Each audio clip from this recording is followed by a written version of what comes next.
25th, 2023. Last night, walking by my apartment, harassment. My apartment's bugged from the case, and that retired judge sold the login by Thanksgiving of 18.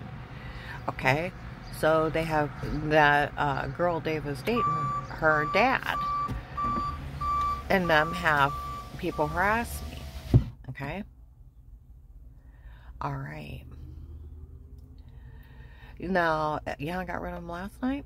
It's like, do you think it's funny that my 60-plus-year-old husband, married 30 years, found a prostitute, a little 19, 20-year-old prostitute, that her family's involved in a drug cartel. Dad's a drug dealer.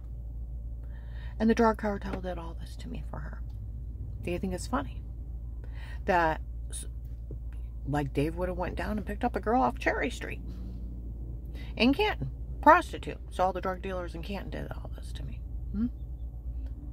Because she wanted my house and jewelry. That's real funny, isn't it? People scattered, where they're driving by screaming stuff. Because you got to break it down. They're in the drug cartel. Some guy walked by my apartment with another guy. Yells out, there really was somebody up at that church telling on her before? I didn't believe her.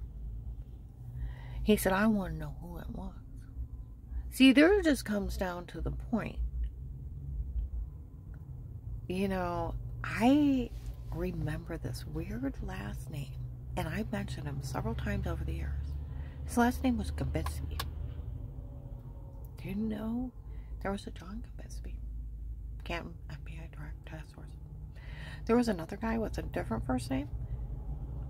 Or some kind, I forgot what his first name was. Last name was Williamson. They called him Will.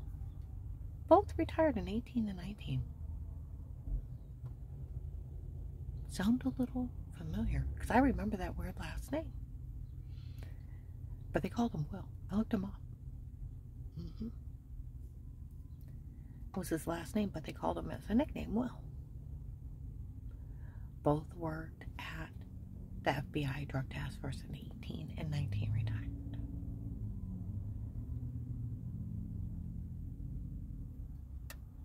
See, my one friend that worked at the prosecutor's office, he said, more than likely you're in a cold case file.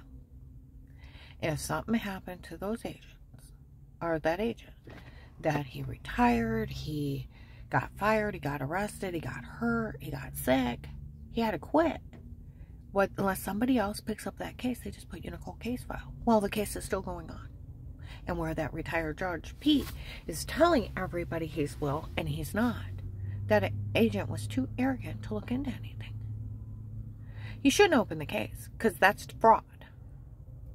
Because if you open a case with statements, with money, and with immunity, you have the police watch that person, protect him, and you don't bother look into it. You don't move them out. You don't protect them like you promised to. But you get all these people involved, and you open a real case with money, and you don't bother with it because you're busy. That's fraud. You defrauded that victim. See, people have never broke it down what they did to me. That's fraud.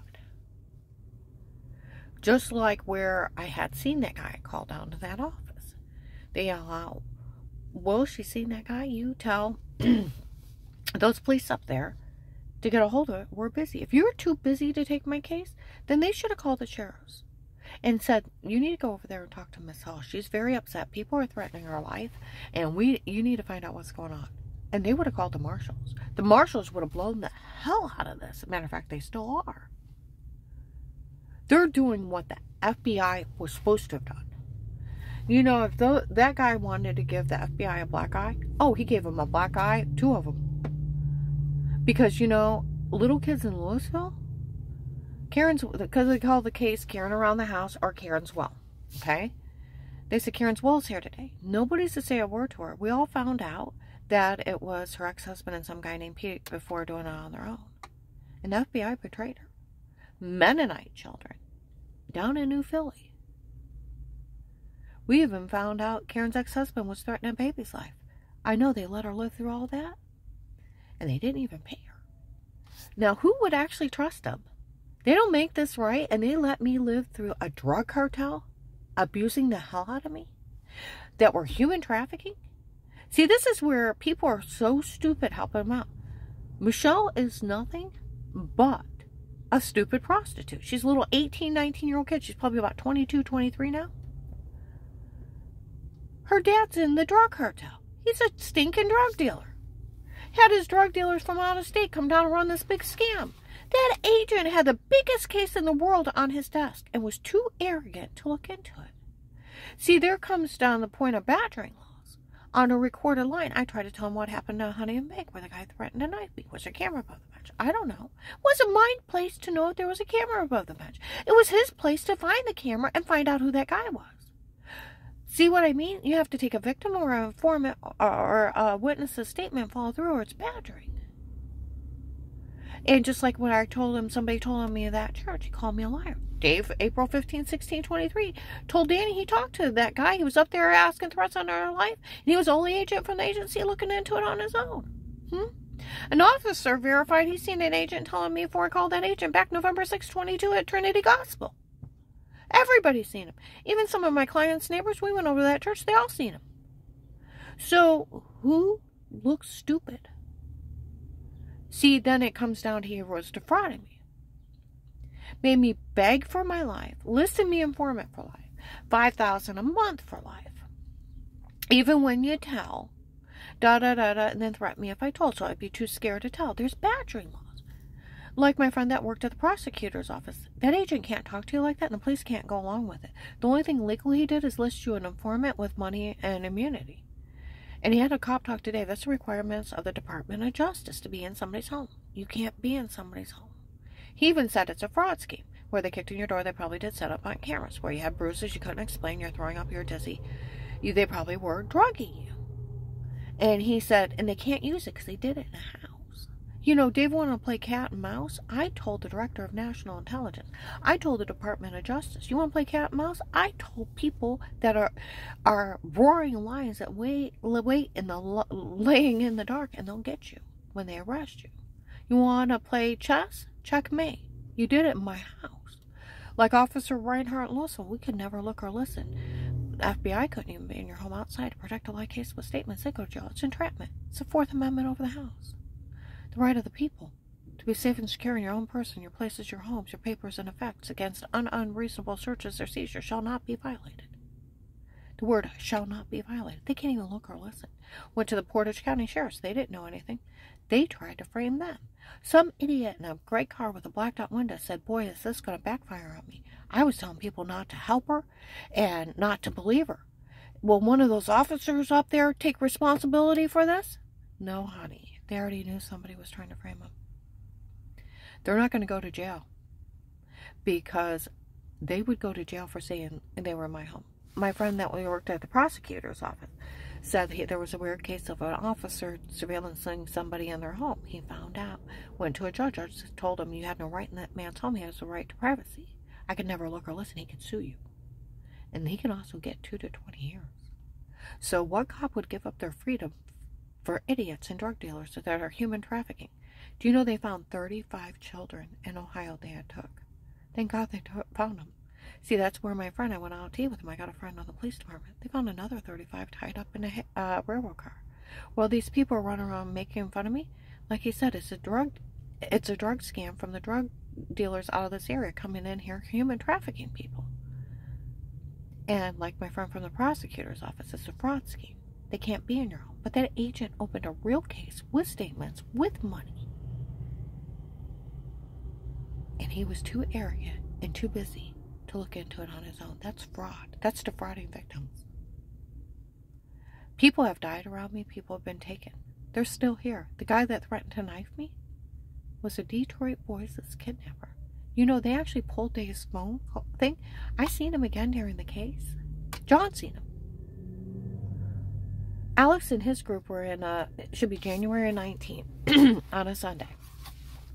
If you pull my phone tabs, January 19th, February 19th, Sunday only, after 12, we go to Grinders, okay? John has a head cold, run in the bathroom. Alex and his group is in the back. there's a guy, older guy with a lady, talking about grabbing people and making them prostitute. There's all sitting next to me. Okay? And then the guy that said Strange hired him sitting behind me. And the serial killer walks right around me and John and sits behind him. And he was talking to Dave about tearing up my shoulder, that they had a field picked out south of Ravenna to cut up my face and stab me to death. My phone's tapped. It records if I'm on it or not. I got John out of there. I was in a restaurant full of serial killers. It's like if we make the wrong move, they'll kill both of us. Do you realize September 21st, 18, Dave had a phone call to make? So he either called that guy or he called somebody to call that guy. They got him working with the human traffickers, the drug traders, the Detroit Boys, and the Kingsmen. There was a New York gang that was here. The ones that were all... There's people from California here. Florida, Michigan, Pennsylvania. The marshals, like my friend said, he had a friend on the police department. He used that case. They used the case that agent opened to get those people. They knew about the Texas group and a retired Texas judge involved in the human trafficking scam. That was connected to my case. Went down to talk to him, he killed himself. There's another judge in another state involved. And he said they're going to use that case that agent opened with you to get these people. And 3 weeks later, February 14, 2023, they did an 800 people sweep. That agent had the biggest case on his desk. I told you, there's cells up there in Ravenna. There's sextortion people. That one guy that was up there, he's in federal prison. 12 years. He only knew one of his victims. He was taking pictures from Facebook, Instagram, photoshopping them, and then putting them in videos and try to extort money. It's called sextortion. Sound familiar? See, that's one of the things that guy said out there. I found out that they found out another guy doing the same thing. Yeah. There's other cells up there. I'm going to upload this.